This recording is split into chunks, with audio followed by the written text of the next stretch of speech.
आप देख और सुन रहे हैं Anwar Shahid YouTube channel. Pakistan steel क्या दोबारा चल पड़ेगा?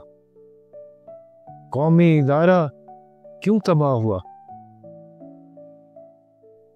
पाकिस्तान स्टील के बारे में जस्टिस इफ्तिखार के फैसले से कौमी इदारे का पूरा निज़ाम ही दरहम बरहम हो गया था।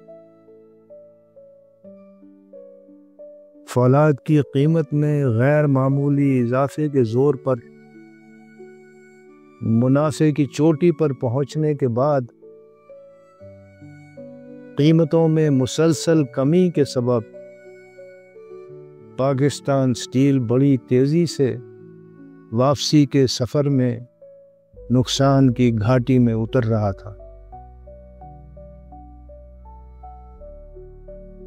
खाम लोहे की बढ़ती हुई कीमतों ने सूरत हाल को और भी संगीन बना दिया था और नौबत यहाँ तक पहुँची थी कि मुलाजमीन की तनख्वाहें प्रोविडेंट फंड और ग्रेजुटी की रकम से अदा की जाने लगी थी, जो कानूनन बहुत बड़ा जुर्म था।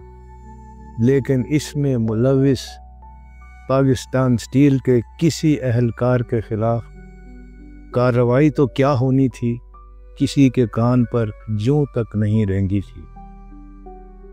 पाकिस्तान स्टील की निजकारी रुकवाने के लिए ये ढंढोरा पीटा गया था कि खरबों रुपए मालियत का कौमी असासा कोड़ियों के भाव फरोख्त किया जा रहा है। ये सनसनीखेज प्रोपेगेंडा मुल्क पर एक अरसे से तारी बेएतमादी की फिजा में अपने अंदर बड़ी चाशनी रखता था।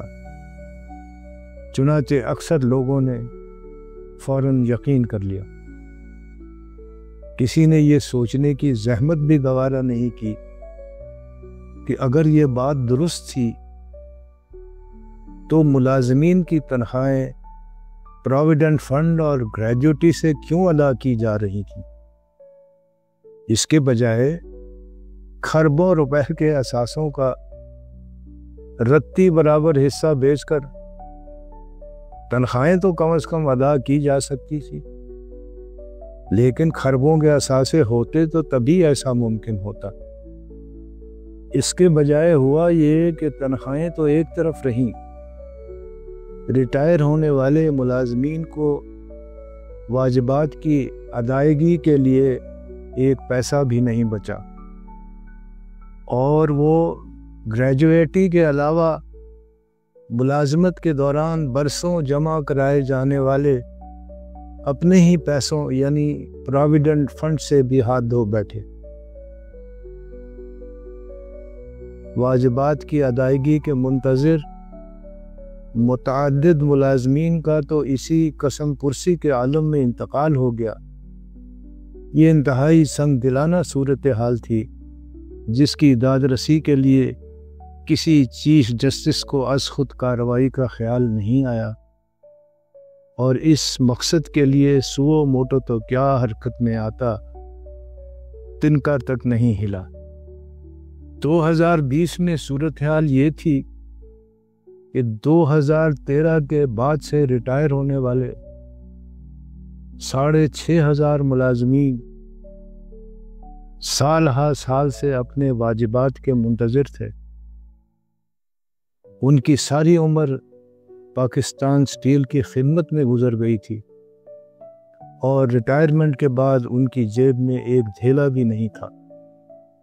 चुनाचे ज़ेरे तालीम बच्चों, शादी की मुंतज़िर बच्चियों और बूढ़े वालिदैन के साथ उनका हाल बांग्लादेश में रेड क्रॉस के कैंपों में पाकिस्तानी महसूरीन जैसा हो गया था।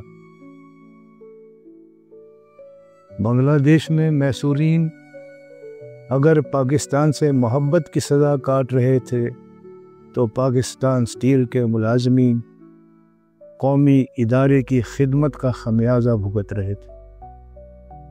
जस्टिस इफ्तिखार ने سپریم کورٹ کی سربراہی کے دوسرے عہد میں پاکستان اسٹیل کے ساتھ جو سلوک کیا وہ مرے کو 100 درے مارنے کے مترادف تھا، جسے سمجھنے کے لیے سیاق و سباق کے حوالے سے کچھ حقائق کو ذہن میں رکھنا ضروری ہوگا۔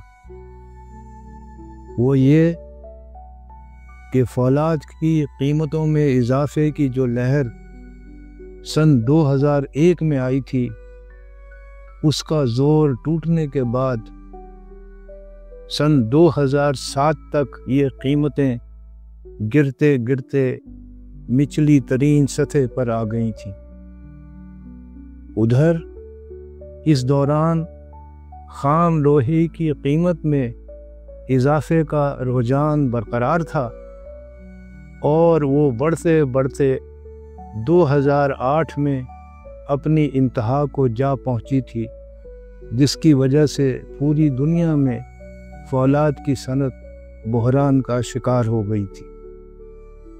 صورتحال اس قدر سنگین تھی کہ دنیا بھر میں فولاد کے بڑے بڑے کارخانے بند ہو گئے تھے۔ فولاد کی قیمتوں کے اتار چڑھاؤ کے اثرات پاکستان اسٹیل پر کچھ یوں مرتب ہوئے تھے کہ سب سے زیادہ منافع 2001 سے 2003 تک ہوا، جب کرنل ریٹائرڈ محمد افضل پاکستان اسٹیل کے چیئرمین تھے۔